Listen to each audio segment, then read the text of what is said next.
You know that strange thing people do when a room becomes too quiet? They turn on a fan, or rain sounds, or a white noise machine, or a podcast they're not even listening to.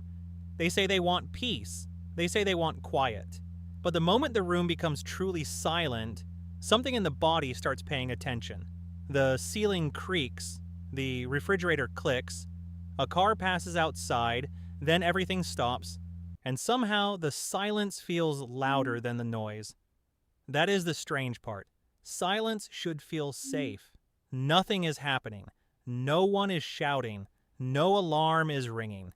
No danger is visible, but your brain may not be asking whether the room is peaceful. It may be asking why the world has stopped giving it information.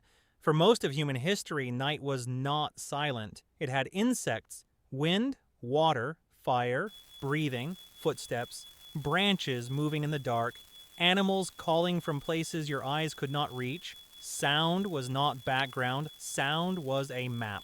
It told you where the group was. It told you whether the fire was still alive. It told you if something was approaching. And sometimes the most important signal was not a sound at all. It was the moment the normal sounds stopped. That may be why silence can feel suspicious. Not because quiet is dangerous by itself, but because an older part of the brain understands quiet as missing data. Think about ancient night. The sun is gone. The world has not disappeared, but your eyes are weaker now. The trees are still there. The ground is still there. The animals are still moving, but much of reality has shifted from sight into sound. In daylight, you can scan the distance. At night, you listen. You listen for the fire. You listen for the person sleeping beside you. You listen for insects and water and wind. You listen for the ordinary pattern of the place, because ordinary sounds can be comforting. A steady fire crackle means the fire has not died. Group breathing means you are not alone. Insects mean the small world around you is behaving normally. Wind in the grass means the movement has no hidden intention. But if the soundscape changes suddenly, the brain has a reason to care. A twig snaps. A bird alarm calls. The insects stop. Something rustles once, then disappears. Your body does not need a full explanation before it reacts. It only needs enough uncertainty. This is one reason hearing is so closely tied to vigilance. Sound reaches behind you. It reaches around corners. It travels through darkness. And unlike vision, you cannot fully close it off.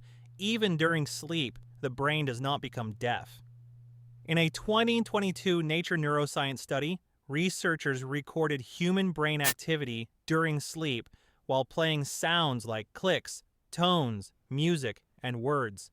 The sleepers did not consciously respond in the usual way, but their auditory brain responses were still surprisingly active. Sleep reduced awareness, but it did not erase listening. That makes sense. A sleeping animal that ignored every sound would be very peaceful. It might also be very easy to approach. The brain also gives special attention to sounds that seem to be coming closer. Psychologist John Neuhoff found that people tend to perceive rising loudness differently from falling loudness. In simple terms, an approaching sound can feel more urgent than a receding one. Later research has supported the idea that the brain processes looming sounds with priority. That bias may create a margin of safety. If something is moving toward you, it is better to react a little early than a little late. This does not mean your bedroom fan is protecting you from predators. It means the same ancient listening system still lives inside a modern room. And that room is strange. It is sealed, insulated, artificially lit, separated from natural wind, insects, water, fire, and group sound.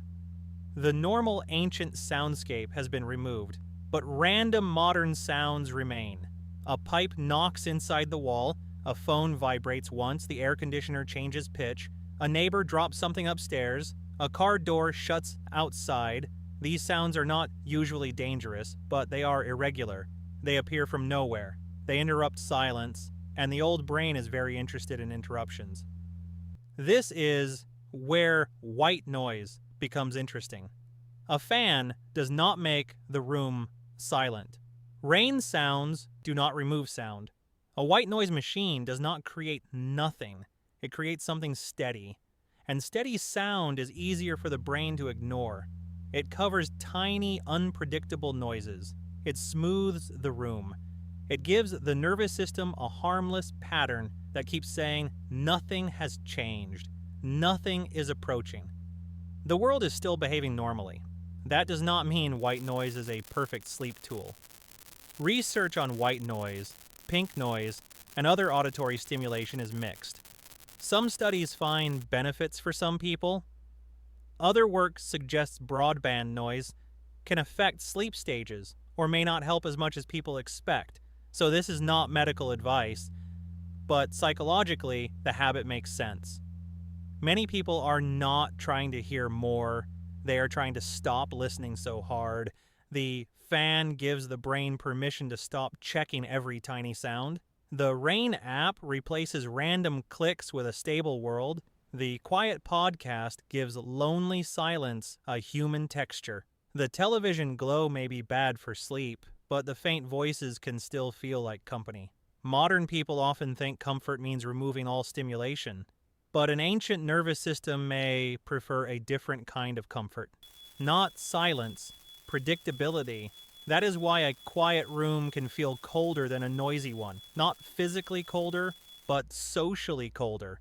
Informationally colder. There is no fire crackle, no group breathing, no insects, no ordinary night pattern, just a sealed box with a human brain inside it, waiting. And the brain is very good at filling missing information.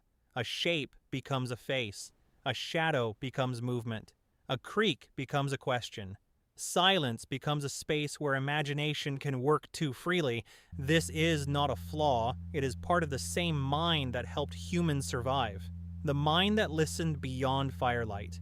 The mind that noticed when a normal sound disappeared.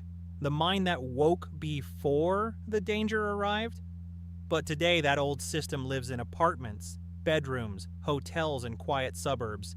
It listens to pipes as if they are branches. It listens to neighbors as if they are movement in the grass. It listens to the sudden absence of sound as if the night itself has paused. So if you sleep with a fan or rain sounds or gentle noise in the background, maybe you are not simply avoiding silence. Maybe you are rebuilding something older, a harmless soundscape, a predictable night, a small signal that tells the body it can stop scanning the dark. White noise does not make the room silent. It makes the silence less suspicious. And maybe that is what your ancient brain wanted all along. Not noise, not distraction. Just enough sound to believe the world is still safe.